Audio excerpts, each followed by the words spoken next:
வணக்கம். தலைப்புச் செய்திகள் வாசிப்பது வெங்கட். தாவேகாவில் இணையும் செங்கோட்டையன் எம்எல்ஏ பதவியை ராஜினாமா செய்தவுடன் விஜயை சந்தித்ததால் அரசியல் வட்டாரத்தில் பரபரப்பு. வாக்களிக்கும் உரிமையை பயன்படுத்துவதன் மூலம் ஜனநாயகத்தை வலுப்படுத்த முடியும். அனைத்து குடிமக்களுக்கும் பிரதமர் நரேந்திர மோடி கடிதம். தமிழகம் முழுவதும் 702 ரயில் ஓட்டுநர்கள் பற்றாக்குறை உள்ளது. ஆர்டிஐ தகவல் அறியும் உரிமை சட்டத்தில் அதிர்ச்சி தகவல். எத்தியோப்பியாவில் 10,000 ஆண்டுகளுக்கு பிறகு வெடித்து சிதறிய எரிமலையால் வட மாநிலங்கள் பாதிப்பு. விமானங்கள் ரத்து. முகக்கவசம் அணிய அறிவுறுத்தல்.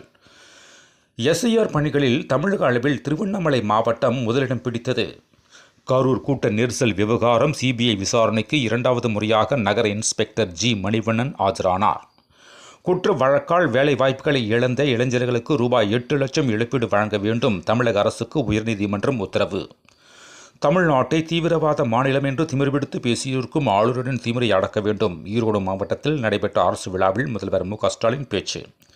காரல் மார்க்ஸை பின்பற்றியவர்கள் இந்திய நாகரிகம் கலாச்சாரத்தை அழித்துவிட்டனர். ஆளுநர் RN ரவி குற்றச்சாட்டு. தமிழகத்தில் ரெட் அலர்ட். முதலமைச்சர் மு க ஸ்டாலின் இன்று முக்கிய ஆலோசனை.